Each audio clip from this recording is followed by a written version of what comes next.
Greetings, ladies and metal gents, and welcome to this narration of the web series The Nature of Predators. If you're new to the series, there is a playlist listed down below in the description. And as always, I hope that you enjoy. Chapter 73. Memory transcription subject, Sludek, Vlendel Space Corps. Date, standardized human time, November 27th, 2136. The shuttle was crammed full of predators, so much so that several humans were standing throughout the bumpy ride. I was lucky that I could curl up in Marcel's lap. The red-haired vegetarian had a steely glint in his eyes. I hadn't seen this much apprehension in him, not even during the Gojit Cradle's chaos. Something about the tillfish seemed to inspire fear in Terrans, without an apparent reason. The super ocean was visible on the horizon, as we descended on the sole continent of planet Silis. The Terran pilots appeared to be half expecting the natives to shoot our transport down. The United Nations had officially accepted a tillfish surrender today. This was the start of bringing their territory under human control. It was possible that we'd see combat, but on paper our interaction should be restricted to civilian policing. Marcel grew restless after Earth's raid, especially once he heard that my redeployment was requested. There was no hesitation from me to put in formal consent papers to the Vendel government. Oddly enough, I began to feel comfortable around the rowdy predators. Living in close quarter with grown beasts was a new normal. The anti-instinct training made me feel empowered for the first time in my life, and I wanted to prove that I was a changed man. It was awesome that my buddy was res-covered and decided to come with me. After what the Koro cattle did, retiring on the home front is out of the question. I cleared my throat. What do you think of the races like the tillfish being predators, Mark? We haven't really talked about it.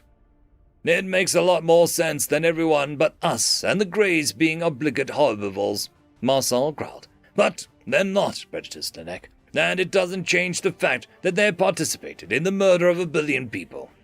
I straightened my blinders with a paw. Maybe it's possible to reverse the cure, though. Humans already started studying the Gojit genome. When Seleni's broadcast arrived back on Earth, it was plastered across every newsfeed. Terran discussion panels had mixed opinions on alien victimhood, but the cure was something all of them lambasted. The Kolshians found themselves vying for public enemy number 1. Even the more xenophobic humans considered allying with any converted race that could take the fight to Alpha. Whatever ties the Vendels still had to the Federation, their conspiracy reframed our stance. How could the Federation mastermind such a heinous crime? As altering species identity, for centuries, none of their atrocities had ever been defensible in my eyes. But I had believed in their intentions were good. Every act of bigotry was an attempt to protect their citizens from the malevolent enemy. Marcel inspected my faraway expression. Do you feel sorry for the cured races? I don't know. There's some things about humans that bother me, but I've tried to accept you, I said. What right do I have to impose my evolution on you, to erase your history and beliefs? These species lost everything that makes them, well, themselves. You're right. It's a cultural genocide that was thoroughly executed, without anyone's knowledge or consent. I shudder to think what would have happened to humanity if they found us before the Ark saw. I couldn't imagine the predators reduced to terrified prey, stripped of the resilience and aggression that defied them. It wasn't clear to me if violent instinct could be written out of the human genome, or how the Kolshians might have worked around the binocular eyes. Would cultural indoctrination stick to such strong-willed species? The Terran transport touched down on a landing pad, following the tillfish signals. I was relieved that we'd set the spacecraft on the ground, rather than jumping out of it.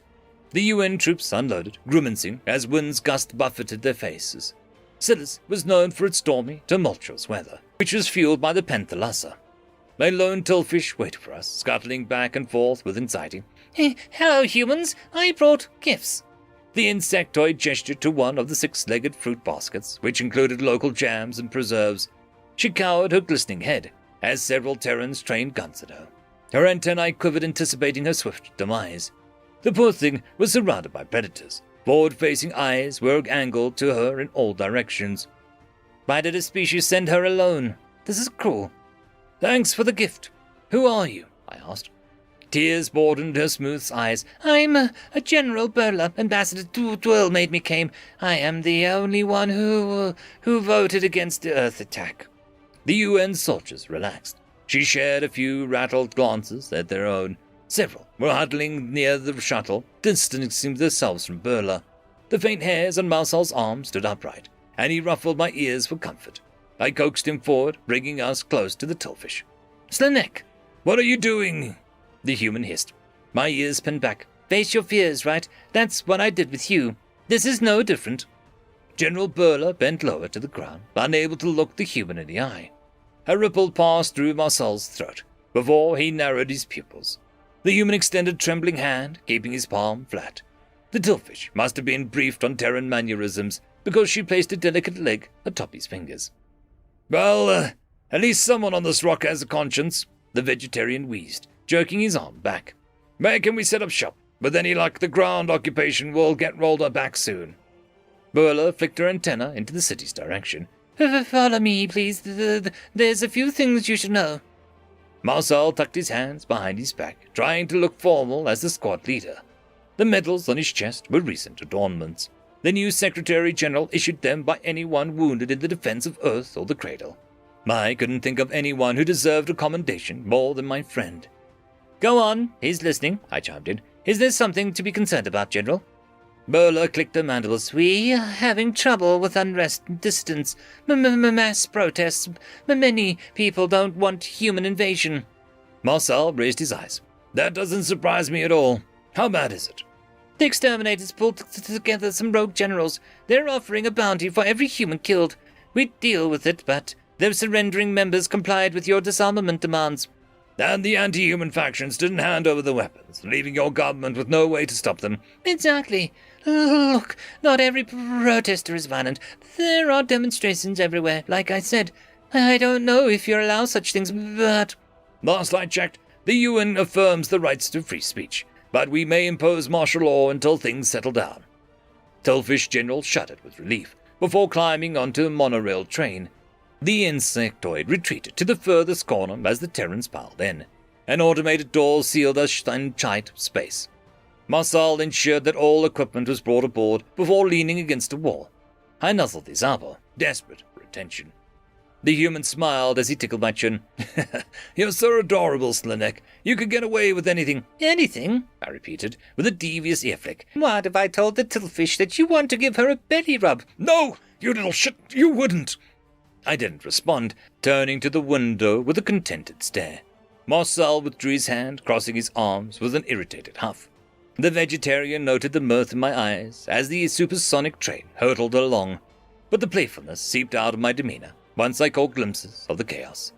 Judging by the corpses in the streets, stampeding began prior to our arrival. The human soldiers peered out of the windows, though the carnage was an unfocused blur, bringing a predator military to the homeworld-inspired panic, especially for the stated purpose of occupation. The grisly sight reminded me of the Cradle, when we rescued Nulia. Whatever the Tillfish once were, this is not hunter behavior. The public sure isn't lumping themselves in with humans. General Burla twisted her antenna, scrutinizing the predator's response. I half expected Marcel to stop the train and rush off to help the victims. Instead, the red-haired human pursed his lips with discomfort.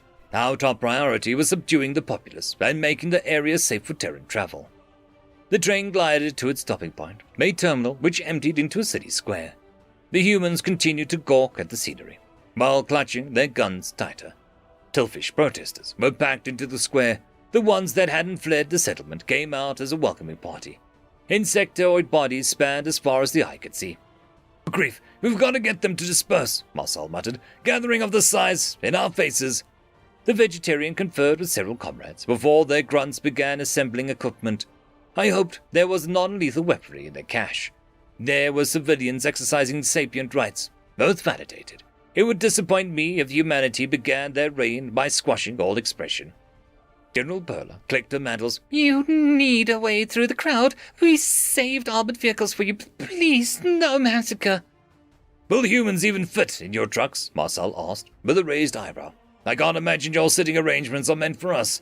These train seats look like step stools with 6 tiny holes inserted." "We replaced the upholstery with biped-designed seats, like we used in the Vendel and Kolshian guests." The Terran soldiers lugged some sort of speaker out of the train. The predators clambered atop the vehicle's hood and secured the acoustic device to the roof. Marcel hopped into the flatbed, which I took as my cue to follow. These trucks were not self-driving like the ones on Earth. Another human moved in behind the wheel. Tillfish protesters jeered at the sight of us. Several individuals sporting homemade exterminator gear. Lighters and matches were amongst weapons I saw. My human shouted for every friendly to stay behind the truck, before bringing up a microphone to his mouth. "Please return to your homes," Marcel barked. "Martial law is in effect under further notice. Public gatherings are not permitted until the United Nations have secured the area. Locally sanctioned curfews will be enforced." "Die, predator scum!" a voice shrieked. More followed in quick succession. "We are not like you, no matter what any conscience says. I will not be your cattle. Human filth don't belong in Silas. Burn!" Chants of burn swept across the gathering, and the agitated protesters closed on our position. This was no longer about sapient rights. The situation changed the second they threatened my friends. Nobody was going to torch my human alive. The thought of him suffering again twisted my heart. The blinders were helpful in narrowing the scope of the incident. I focused on compartmentalizing my emotions, listing the facts to myself. We were the ones with guns, backed by a predator army. Even if the situation worsened, all I needed to do was pick off a single target. "You can do this, Linek. Your fear does not control your actions. You want to protect Mark." I raised my gun with a steady grip, but Marcel's eyes widened in alarm. He pushed the barrel down with a palm, shaking his head. My ears pinned back, not sure why the human stopped me from defending myself. Wasn't that what they wanted me to do? "Killing should be the last resort," the vegetarian hissed. "Always. Life is a precious thing. Non-lethal options are going to be exhausted first." Marcel fiddled with the settings on his speaker. There was nothing audible to my sensitive ears, but waves of tillfish halted in their tracks. The insects began clutching audio sensors, and some vomited. The device must be concentrating amplified sound in a narrow beam. None of the humans behind the truck were affected. There was a verdict. Terrans weaponizing everything. Marcel, as gentle as he was, had planned for the eventuality of disorder from the beginning. I imagined he also brought other tools in case the sonic attack didn't work. The predators always had backup plan or a contingency, since I'd worked with them. UN soldiers began firing grenades into the crowd, which drew a cacophony of screams. But rather than maiming the civilians, they dispersed of milky gas into the air. I wondered if it was a sleeping vapor at first. The effects kicked in almost immediately, leaving tillfish crying and coughing. Blinded, several staggered out of the gas cloud in a loopy panic. I winced with sympathy at the collapsed bodies, recognizing that they were in severe pain. Perhaps the unruly tillfish would take that as proof of human cruelty, but I saw it for what it was. It was an attempt to incapacitate a hostile group without any desire to kill civilians. These measures flourished on Earth due to the violence of Terran stampedes. Marcel cleared his throat. "Please disperse. We do not wish to arrest or harm anyone. A designated time will be set to air grievances in a civilized manner." The vegetarian spoke in an impassive voice, like this was an ordinary decree. Some tillfish heeded his warning this time, trying to escape the jam-packed square. The agonizing weapons must have made them rethink swarming the predator's locale.